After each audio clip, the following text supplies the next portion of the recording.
नमस्ते एवरीवन। तो आज का जो सीरीज है इसमें मैं आपको बताऊंगी कि ब्राह्मणी प्राणायाम कैसे करें। तो मैंने पहले ही बताया कि हमारा जो यम नियम आसन के बाद प्राणायाम आता है, और प्राणायाम में कई तरह के प्राणायाम दिए गए हैं। इसमें 2 प्राणायाम ऑलरेडी मैं आपको बता चुकी हूँ, अनुलोम विलोम और भस्त्रिका। आप चाहे तो मेरे चैनल पे जाके देख सकते हैं, उसका अलग प्लेलिस्ट भी मैंने बना रखा है जिसमें कि अनुलोम विलोम और भस्त्रिका को मैंने बताया है कि कैसे करना है, पूरी ही चीजें।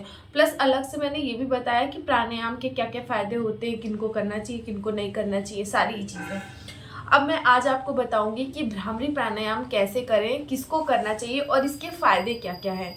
तो मेरा जैसे कि हमेशा से ही रहा है कि पहले ही मैं बता दूं कि किनको ये चीज़ नहीं करनी चाहिए, भ्रामरी किसको नहीं करना चाहिए। तो वैसे तो ये बहुत ही सेफ है, कोई भी कर सकता है, लेकिन कुछ कंडीशंस है, जैसे कि जब आपके कान से कोई लिक्विड निकल रहा हो, कान में कोई प्रॉब्लम चल रही हो, तो आपको नहीं करना चाहिए। अगर आपको एपिलेप्सी की प्रॉब्लम है तो आपको नहीं करना चाहिए, और प्रेग्नेंट वुमेन को मना किया जाता है कि आप मत करो। वो भी कंडीशंस है, कितने महीने में और कितने महीने के बाद करना है। तो अब मैं बता देती हूँ कि ये कैसे काम करता है और इसके क्या क्या फायदे होते हैं। तो भ्रामरी प्राणायाम में जो हमिंग साउंड निकलता है उसको हम हमिंग बी से भी कनेक्ट करते हैं। जैसे बी है और फड़फड़ाती है तो हमिंग साउंड क्रिएट होता है, वैसा ही साउंड हमें अपने बॉडी के अंदर, हमें अपने नोज के अंदर करना होता है। आपको भ्रामरी करने से मेन क्या क्या फायदे होते हैं। तो जब हम भ्रामरी करते हैं तो हमारी सीधा थर्ड आई चक्र एक्टिवेट होती है, मतलब हमारे थर्ड आई चक्र पे ज़्यादा इम्पैक्ट पड़ता है, और इसको हम अजना चक्र या आज्ञा चक्र भी बोलते हैं। इस पे क्या होता है कि जैसे आप भ्रामरी करते हो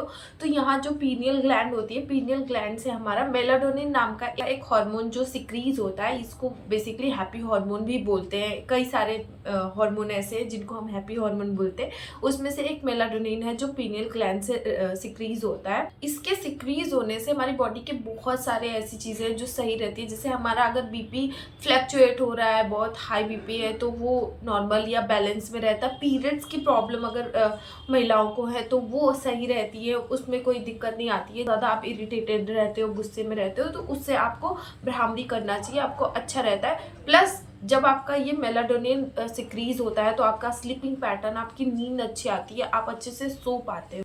भ्रामरी के बहुत सारे और भी फायदे हैं, जैसे कि बहुत एंगर इश्यूज है, डिप्रेशन है, एंग्जाइटी होती है, नर्वसनेस रहती है, आपको स्टेज फोबिया होता है या क्राउड फोबिया, या एग्जाम से पहले आपको ऐसे बटरफ्लाई वाला कहा जाता है कि भ्रामरी स्टूडेंट को जरूर करना चाहिए। जो भी स्टूडेंट है उनको भ्रामरी करना चाहिए। एंड इसके अलावा आपको वर्टिगो की प्रॉब्लम है, चक्कर आता है, टिनिटस है, कान में आवाजें आती रहती हैं, तो इससे भ्रामरी करने से आपको ज्यादा फायदा होगा। मैं आपको बता देती हूँ कि भ्रामरी कैसे करना चाहिए।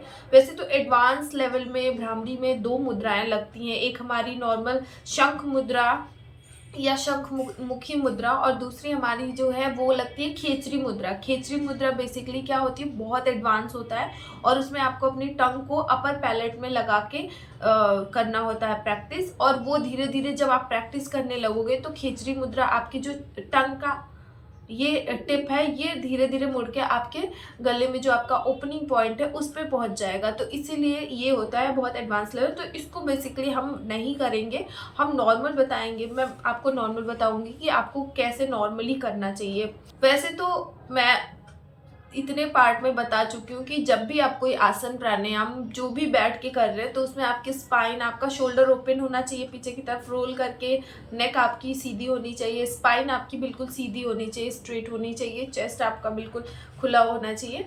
और इसमें मैं आपको एक चीज़ और ऐड कर देती हूँ कि जो भ्रामरी है हठ योग में इसको सिद्धासन में करने के लिए बताया गया है। अब जो आसन है जैसे सिद्धासन हो गया, अर्ध पद्मासन, पद्मासन और सुखासन, ऐसे आसन मैं आपको एक वीडियो में लेके आऊंगी। और आप पालथी मार के सुखासन में बैठ जाओ, प्राणायाम करो, जिसमें आपको पूरा वैसा ही फायदा रहेगा, कोई उसमें अलग नहीं है। बस हठ योग का मैं बता दे रही हूँ कि हठ योग में सिद्धासन में करने के लिए बताया गया है। सुखासन में पालथी मार के आराम से बैठ जाते हैं, उसके बाद आपकी गर्दन, स्पाइन और कमर के ऊपर का पूरा हिस्सा सीधा रहता है। भ्रामरी आप चाहे तो चेयर पे बैठ के भी कर सकते हैं। तो आराम से जब आप बैठ जाए बिल्कुल स्ट्रेट होके, उसके बाद आपको लंबी गहरी सांस भरनी है, छोड़नी है। सांस लेते हुए आपको डायफ्राम ब्रीदिंग करनी है, डायफ्रामेटिक ब्रीदिंग करनी है।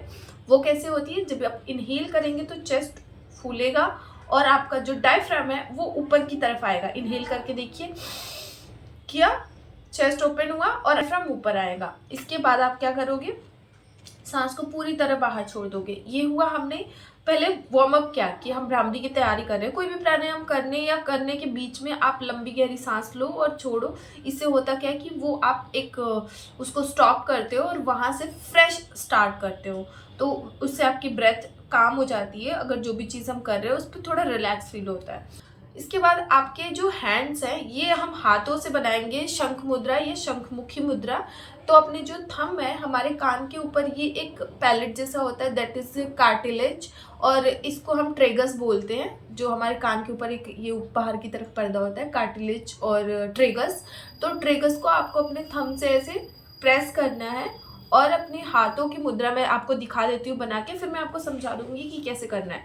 तो आपने अपने कानों के ट्रिगर्स को ऐसे दबाया, अपनी लिटिल फिंगर को अपने चिन पे रखा, अपने रिंग फिंगर को अपने लिप के ऊपर, अपने मिडिल फिंगर को अपने नोज के साइड में रखा और बची आपकी इंडेक्स फिंगर, ये आपको अपनी आईज पे रखना है। आप अपनी आईज पे रख सकते हो या थोड़ा सा ऊपर यहाँ पे आईब्रोज के पास में रख सकते हो। ऐसे आपको अपने पूरे हाथों से ऐसे मुद्रा बना लेनी है, शंख मुद्रा। ये एल्बो है ना, ये ऐसे नहीं रहेगा, एल्बो को अच्छे से ओपन करिए, खोलिए, पीठ सीधी, रिलैक्स। ये कान के पैलेट को दबाना है और बहुत सारा प्रेशर नहीं लगाना है, फिंगर्स को बहुत तेज दबा के नहीं रखना है। ये तो हमारी हो गई शंख मुद्रा, जिसमें जाके हम भ्रामरी करते हैं। अब मैं बता दूं कि भ्रामरी करते कैसे हैं। तो जब हमने अपने कान की ट्रिगर्स को दबा लिया, कार्टिलेज को, उसके बाद हमने अपने फेस पे पूरी शंख मुद्राएं बना ली। माउथ से इसमें कुछ नहीं करना है, आपको सब कुछ नोज से ही करना है। तो आपने नोज से इनहेल करा, ऐसे अच्छे से सांस लिया, एंड उसके बाद नाक से ही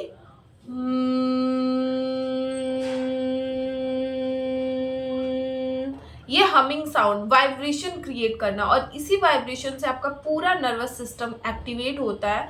आपको जो भी प्रॉब्लम्स हो, इस वाइब्रेशन से वो क्योर होती हैं। तो अब मैं मुद्रा के साथ भ्रामरी करूंगी और आपको दिखाऊंगी कि कैसे करते हैं। तो जैसे मैंने अभी एक्सप्लेन करा था वैसे ही मैं अपने हाथों को करूंगी। सांस भरा अंदर की तरफ,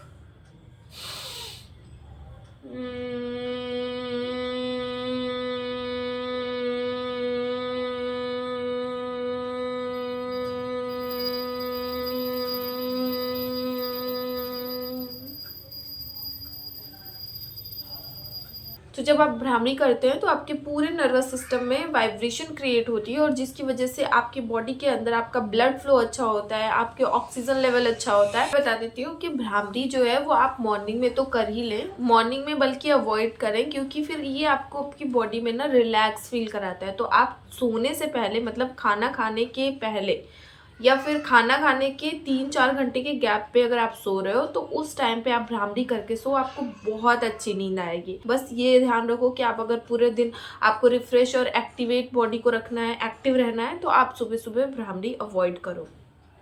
ये तो हो गए इसके फायदे, कौन कर सकता है कौन नहीं कर सकता है, भ्रामरी करने का तरीका। तो इसको आप 5 टाइम्स करके आप फिर हाथ हटा के इनहेल एक्सेल करो, फिर से 5 टाइम्स करो। इनहेल किया, हमिंग साउंड किया, फिर हैंड्स को हटाए। तो ऐसे आप 5 के 3 सेट कर लो, आपका भ्रामरी हो जाए। तो आई होप आपको ये वीडियो अच्छी लगी होगी, आपको समझ भी आया होगा। अगर आपको कुछ समझ नहीं आया होगा तो आप इसमें कमेंट कर सकते हैं कि आपको क्या समझ नहीं आया, क्या और आपको जानना है। मैं उस पर भी वीडियो लेके आऊँगी, ट्राई करूँगी कि मैं और अच्छे से आपको एक्सप्लेन करूँ।